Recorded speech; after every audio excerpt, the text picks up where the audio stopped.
Hello ಎಲ್ರಿಗೂ ನಮಸ್ತೆ, welcome back to my YouTube channel. ಇವತ್ತಿನ ಟಾಪಿಕ್ ಏನಪ್ಪ ಅಂತ ನೋಡೋದಾದರೆ, ಇದೊಂದು ಮೋಸ್ಟ್ ಕಾಮನ್ ಇವಾಗಿನ ಜನ್ರೇಷನಲ್ಲಿ ಅಂತಲೇ ಹೇಳ್ಬೋದು. ಅದೇ ಅಸಿಡಿಟಿ. ಸೊ ಅಸಿಡಿಟಿಗೆ ರೀಸನ್ಸ್ ಎಲ್ಲ ಏನೇನಿರುತ್ತೆ, ಅದರ ಸಿಂಪ್ಟಮ್ಸ್ ಏನೇನು, ಆ್ಯಂಡ್ ಇದರಿಂದ ನಾವು ಹೇಗೆ ನ್ಯಾಚುರಲ್ ಆಗಿ ಫುಡ್ ಹ್ಯಾಬಿಟ್ಸಿಂದನೇ ನಾವು ಇದನ್ನು ಕಂಟ್ರೋಲ್ ಮಾಡ್ಬೋದು ಅಂತ ಈ ವಿಡಿಯೋದಲ್ಲಿ ನಾವು ನೋಡ್ತಾ ಹೋಗೋಣ. ಮೊದಲನೇದಾಗಿ ಅಸಿಡಿಟಿ ಅಂದರೆ ಏನಪ್ಪ ಅಂತ ನೋಡೋದಾದರೆ, ನಮ್ಮ ಸ್ಟಮಕ್ಕಲ್ಲಿ ಜಾಸ್ತಿ ಅಮೌಂಟ್ ಆ್ಯಸಿಡ್ ಉತ್ಪಾದನೆ ಆಗೋದು, ಆ್ಯಸಿಡ್ ಪ್ರೆಸೆಂಟ್ ಇರುವಂತಹ ಕಂಡೀಷನ್ನ ನಾವು ಆಸಿಡಿಟಿ ಅಂತ ಕರಿತೀವಿ. ಸಿಂಪ್ಟಮ್ಸ್ ಏನಪ್ಪ ಅಸಿಡಿಟಿದು ಅಂತ ನೋಡೋದಾದರೆ, ಹಾರ್ಟ್ ಬರ್ನ್. ಸೊ ಥ್ರೋಟ್ ಏರಿಯಾದಲ್ಲಿ ಆಗಿರ್ಬೋದು, ಚೆಸ್ಟ್ ಏರಿಯಾದಲ್ಲಿ ಆಗಿರ್ಬೋದು, ಏನಾಗುತ್ತೆ, ಉರಿ ಸ್ಟಾರ್ಟ್ ಆಗ್ತಾ ಹೋಗುತ್ತೆ ಅಸಿಡಿಟಿ ಪ್ರಾಬ್ಲಮ್ ಇರೋರಿಗೆ. ಆ್ಯಂಡ್ ಇಂಡೈಜೆಷನ್, ಅವ್ರಿಗೆ ಪ್ರಾಪರಾಗಿ ಡೈಜೆಷನ್ ಆಗ್ತಾ ಇರಲ್ಲ, ಊಟ ಮಾಡಿದ್ದು ನೀಟಾಗಿ ಡೈಜೆಷನ್ ಆಗ್ತಾ ಇರಲ್ಲ. ಮತ್ತು ಸ್ಟಮಕ್ ಸುತ್ತಲೂ ಪೇನ್ ಇರುತ್ತೆ. ಅದಷ್ಟೇ ಅಲ್ಲದೆ ಅವ್ರಿಗೆ ನಾಸಿಯಾ ಕೂಡ ಇರುತ್ತೆ. ಇವೆಲ್ಲ ಕೆಲವೊಂದು ಮೇಜರ್ ಸಿಂಪ್ಟಮ್ಸ್ ಅಂತಲೇ ಹೇಳ್ಬೋದು ಅಸಿಡಿಟಿ ಇರೋರ್ದು. ಸೊ ಇದಕ್ಕೆ ರೀಸನ್ಸ್ ಏನು ಎಲ್ರಿಗೂ ಗೊತ್ತಿರುತ್ತೆ. ಮೇಜರಾಗಿ ನಮ್ಮದು ಅನ್ಹೆಲ್ತಿ ಫುಡ್ ಸ್ಟೈಲ್. ಸೊ ನಾವು ಪ್ರಾಪರಾಗಿ ಊಟನ ಸೇವಿಸದೇ ಇರೋದು, ಕರೆಕ್ಟ್ ಆಗಿ ನಾವು ಫುಡ್ನ ಸೇವಿಸದೇ ಇರೋದೇ ಒಂದು ಮೇಜರ್ ಪ್ರಾಬ್ಲಮ್ ಅಂತಲೇ ಹೇಳ್ಬೋದು. ಅದರಲ್ಲಿ ಯಾವ್ಯಾವ ಥರ ಅಂತ ನೋಡೋದಾದರೆ, ಕೆಲವೊಂದು ಸಲ ಜಾಸ್ತಿ ಊಟ ಮಾಡಿದ್ರೂ ಅಸಿಡಿಟಿ ಆಗುತ್ತೆ. ಮಿಕ್ಸ್ಚರ್ ಆಫ್ ಫುಡ್ ಅಂದರೆ ಇವಾಗ 10 to 15 ವೆರೈಟೀಸ್ ಆಫ್ ಫುಡ್ ತಿಂದ್ರೂ ಸಮ್ಟೈಮ್ಸ್ ಏನಾಗುತ್ತೆ, ಪ್ರಾಪರ್ ಡೈಜೆಷನ್ ಆಗಲ್ಲ, ಅದರಿಂದ ಕೂಡ ಅಸಿಡಿಟಿ ಆಗುತ್ತೆ. ಆ್ಯಂಡ್ ಸಮ್ಟೈಮ್ಸ್ ಏನಾಗುತ್ತೆ, ಜಾಸ್ತಿ ಸ್ಪೈಸಿ ಫುಡ್ ತಿನ್ನೋದ್ರಿಂದ, ಸೊ ಜಾಸ್ತಿ ಆ್ಯಸಿಡ್ ಕಂಟೆಂಟ್ ಫುಡ್ ತಿನ್ನೋದ್ರಿಂದ ಕೂಡ ಅಸಿಡಿಟಿ ಆಗುತ್ತೆ. ಕೆಲವೊಂದು ಟೈಮ್ ಮೆಡಿಕೇಷನ್ಸ್ ತೊಗೊಳೋದ್ರಿಂದ, ಲೈಕ್ ಆ್ಯಂಗ್ಸಿಟಿ ಮೆಡಿಕೇಷನ್ಸ್ ಆಗಿರ್ಬೋದು, ನಾನ್ ಸ್ಟಿರಾಯ್ಡಲ್ ಮೆಡಿಕೇಷನ್ಸ್ ಆಗಿರಬಹುದು. ಸೊ ಕೆಲವೊಂದು ಮೆಡಿಕೇಷನ್ಸ್ ಇಂಟರ್ಯಾಕ್ಷನ್ಸಿಂದ ಕೂಡ ನಮಗೆ ಆ್ಯಸಿಡಿಟಿ ಪ್ರಾಬ್ಲಮ್ಸ್ ಆಗುತ್ತೆ. ಅದಷ್ಟೇ ಅಲ್ಲದೆ ನಮ್ಮದು ಕೆಲವೊಂದು unhealthy habits, smoking, alcohol consumption ಆಗಿರ್ಬೋದು.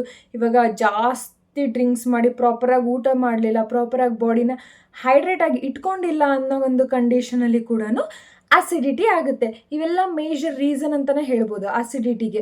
ಸೊ ಇದರಿಂದ ನಾವು ಹೇಗೆ ಓವರ್ಕಮ್ ಮಾಡ್ಬೋದು, ಸಿಂಪಲ್ಲಾಗಿ ನಮ್ಮ ಲೈಫ್ ಸ್ಟೈಲಲ್ಲಿ ಕೆಲವೊಂದು ಹ್ಯಾಬಿಟ್ನ ಚೇಂಜ್ ಮಾಡ್ಕೊಳ್ಳೋದ್ರಿಂದ ನಾವು ಹೇಗೆ ಓವರ್ಕಮ್ ಆಗ್ಬೋದು ಅಸಿಡಿಟಿ ಪ್ರಾಬ್ಲಮಿಂದ ಅಂತ ನೋಡೋದಾದರೆ, ಮೇಜರ್ ಆಗಿರೋದೇ ಫುಡ್ಡಿಂದು. ಸೊ ನಾವು ಬ್ಯಾಲೆನ್ಸ್ಡ್ ಮೀಲ್ನೇ ತೊಗೋಬೇಕು. ಅಂದರೆ ನಮ್ಮ ಆಹಾರದಲ್ಲಿ ಪ್ರಾಪರಾಗಿ ಪ್ರೋಟೀನ್ಸ್ ಇರಬೇಕು, ಕಾರ್ಬ್ಸ್ ಇರಬೇಕು, ವೈಟಮಿನ್ಸ್ ಆಗಿರ್ಬೋದು, ಫ್ಯಾಟ್ ಆಗಿರ್ಬೋದು. ಸೊ ಎಲ್ಲ ಅದು ಪ್ರಾಪರ್ ಅಮೌಂಟಾಗಿ ಪ್ರೆಸೆಂಟ್ ಇದ್ದರೆ ಮಾತ್ರ ನಮ್ಮ ಬಾಡಿಗೂ ಕೂಡ ಅದು ಒಳ್ಳೆಯದಂತಲೇ ಹೇಳ್ಬೋದು. ಆ್ಯಂಡ್ ಟೈಮಿಂಗ್ಸ್ ಕೂಡ ವೆರಿ ಇಂಪಾರ್ಟೆಂಟ್ ರೋಲ ಪ್ಲೇ ಮಾಡುತ್ತೆ. ಏನಕ್ಕಪ್ಪ ಅಂದರೆ, ಇವಾಗ ನಾವು ಮಾರ್ನಿಂಗ್ ಟಿಫನ್ 11 ಗಂಟೆ 11:30ಗೆ ತಿನ್ನೋದು, ಆಫ್ಟರ್ನೂನ್ ಊಟನ ನಾವು 3 ಗಂಟೆ 4 ಗಂಟೆಗೆ ತಿನ್ನೋದು. ಸೊ ಈ ಥರ ನೈಟ್ 11 o'clock ಆಗಿರೋ 10 o'clock, ಈ ಥರ ನಾವು ನಮ್ಮ ಫುಡ್ ಟೈಮ್ನ ಕೂಡ ನಾವು ಚೇಂಜ್ ಮಾಡ್ಕೋಬೇಕಾಗುತ್ತೆ. ಪ್ರಾಪರ್ ಟೈಮಲ್ಲಿ ನಾವು ಊಟನ ಸೇವಿಸೋದ್ರಿಂದ ಕೂಡ ನಮ್ಮ ಗಟ್ ಹೆಲ್ತ್ನಾಗಿರ್ಬೋದು ಅಥವಾ ಅಸಿಡಿಟಿ ಪ್ರಾಬ್ಲಮಿಂದ ನಾವು ಓವರ್ಕಮ್ ಮಾಡ್ಕೋಬೋದು ಈಸಿಯಾಗಿ. ನಮಗೆ ನೆಕ್ಸ್ಟ್ ಅಸಿಡಿಟಿ ಕಂಟ್ರೋಲ್ ಮಾಡಬೇಕು ಅಥವಾ ಅಸಿಡಿಟಿ ಆಗಬಾರ್ದು, ಆ ಥರ ನೋಡ್ಕೋಬೇಕು ಅಂದರೆ ನಾವು ಯಾವ ಥರ ಡಯೆಟ್ನ ನಾವು ಮೇಂಟೈನ್ ಮಾಡಬೇಕು ಅಂದರೆ, ಸೊ ನಮ್ಮ ಡಯೆಟಲ್ಲಿ ಪ್ರಾಪರಾಗಿ ಫೈಬರ್ ಕಂಟೆಂಟ್ ಪ್ರೆಸೆಂಟ್ ಇರಬೇಕು, ಪ್ರೋಟೀನ್ಸ್ ಪ್ರೆಸೆಂಟ್ ಇರಬೇಕು, ಗುಡ್ ಫ್ಯಾಟ್ ಪ್ರೆಸೆಂಟ್ ಇರಬೇಕು. ಲೈಕ್ ವಾಲ್ನಟ್ ಆಗಿರಬಹುದು, ಆಲ್ಮಂಡ್ಸ್, ಅವ್ಯಾಕೊಡೋ ತಿನ್ನೋದಾಗಿರ್ಬೋದು, ಇದರೆಲ್ಲ ಗುಡ್ ಫ್ಯಾಟ್ ಪ್ರೆಸೆಂಟ್ ಇರುತ್ತೆ. ಅಷ್ಟೇ ಅಲ್ಲದೆ ಲೀನ್ ಪ್ರೋಟೀನ್ಸ್ ಪ್ರೆಸೆಂಟ್ ಇರೋದಾಗಿರ್ಬೋದು. Watery food very important role play ಮಾಡುತ್ತೆ. And alkaline food like banana ತಿನ್ನೋದ್ರಿಂದ, ಕಾಲಿಫ್ಲವರ್, ಇವೆಲ್ಲ ಏನು ಮಾಡುತ್ತೆ, ನಮ್ಮ ಸ್ಟಮಕ್ಕಲ್ಲಿರೋ ಆ್ಯಸಿಡ್ನ ನ್ಯೂಟ್ರಲೈಸ್ ಮಾಡುತ್ತೆ.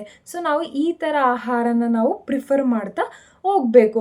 ಸೊ ಇಲ್ಲಿ ಕೆಲವೊಂದು ಸ್ಮಾಲ್ ನಮ್ಮ ಲೈಫಲ್ಲಿ ಹ್ಯಾಬಿಟ್ಸ್ನು ನಾವು ಚೇಂಜ್ ಮಾಡ್ಕೋಬೇಕಾಗುತ್ತೆ. ಫಾರ್ ಎಕ್ಸಾಂಪಲ್ ಪ್ರಾಪರ್ ಟೈಮಿಗೆ ತಿನ್ನೋದು, ಅಥವಾ ಸ್ಮಾಲ್ ಮೀಲ್ಸ್ನೇ ನಾವು ಪ್ರಿಫರ್ ಮಾಡಬೇಕು, ಹೆವಿ ಅಮೌಂಟಾಗಿ ತಿನ್ನೋಕೆ ಹೋಗಬಾರ್ದು. ದೆನ್ ಅಗೇನ್ ಸ್ಪೈಸಿ ಫುಡ್ನ ನಾವು ಅವಾಯ್ಡ್ ಮಾಡಬೇಕಾಗುತ್ತೆ. ಆ್ಯಂಡ್ ಅದು ಅಷ್ಟೇ ಅಲ್ಲದೆ ನಮ್ಮ ಲೈಫ್ ಸ್ಟೈಲಲ್ಲಿ ಇವಾಗ ಫಾರ್ ಎಕ್ಸಾಂಪಲ್ ಕೆಲವೊಬ್ರಿಗೆ ಏನು ಇರುತ್ತೆ ಅಂದರೆ, ಟಿಫಿನ್ ಮಾಡಿದ ಮೇಲೆ ಸ್ನಾನ ಮಾಡಬೇಕು ಅಥವಾ ಊಟ ಮಾಡಿದ ನಂತರ ಸ್ನಾನ ಮಾಡಬೇಕು, ಈ ಥರ ಇರುತ್ತೆ. ನಾವು ಊಟ ಮಾಡಿ ಟಿಫಿನ್ ಮಾಡಿ ಇಮಿಡಿಯೇಟಾಗಿ ಸ್ನಾನ ಮಾಡಿದ್ರೆ ನಮಗೆ ಪ್ರಾಪರ್ ಡೈಜೆಷನ್ ಆಗಲ್ಲ. ಸೊ ಇದರಿಂದ ಈ ಥರ ಕೆಲವೊಂದು ಸ್ಮಾಲ್ ಚೇಂಜಸ್ನ ನಾವು ಮಾಡ್ಕೋಬೇಕಾಗತ್ತೆ. ಇದರಿಂದ ನಮ್ಮ ಹೆಲ್ತ್ಗೆ ಬಿಗ್ ಇಂಪ್ಯಾಕ್ಟ್, ಗುಡ್ ರಿಸಲ್ಟ್ನೇ ಕೊಡುತ್ತೆ. ಅದು ಸ್ಮಾಲ್ ನಮ್ಮದು ಮಿಸ್ಟೇಕೆ ಬಿಗ್ ಇಂಪ್ಯಾಕ್ಟ್ ಆಗೋ ಚಾನ್ಸಸ್ ಇರುತ್ತೆ. ಸೊ ಹಾಗಾಗಿ ನಮ್ಮ ಹೆಲ್ತ್ ಪ್ರಾಪರಾಗಿ ಮೇಂಟೈನ್ ಮಾಡಬೇಕು ಅಂದರೆ ಅದು ನಮ್ಮಿಂದ ಮಾತ್ರ ಸಾಧ್ಯ ಆಗಿರುತ್ತೆ. ಸೊ ಇದಾಗಿರುತ್ತೆ ಇವತ್ತಿನ ಇನ್ಫಾರ್ಮೇಟಿವ್ ವಿಡಿಯೋ. ಐ ಹೋಪ್ ನಿಮಗೆಲ್ಲ ಇದು ವಿಡಿಯೋ ಇಷ್ಟ ಆಗಿದೆ ಅಂತ ಅನ್ಕೊತೀನಿ. ನಿಮ್ಗೇನಾದರೂ ಪ್ರಾಪರ್ ಪರ್ಸ್ನಲೈಸ್ಡ್ ಡಯಟ್ ಪ್ಲ್ಯಾನ್ ಬೇಕಿದ್ರೆ ನನ್ನದು ಆನ್ಲೈನ್ ಕನ್ಸಲ್ಟೇಷನ್ ಕೂಡ ಇರುತ್ತೆ, ನೀವು ಕಾಂಟ್ಯಾಕ್ಟ್ ಮಾಡ್ಬೋದು. Thank you.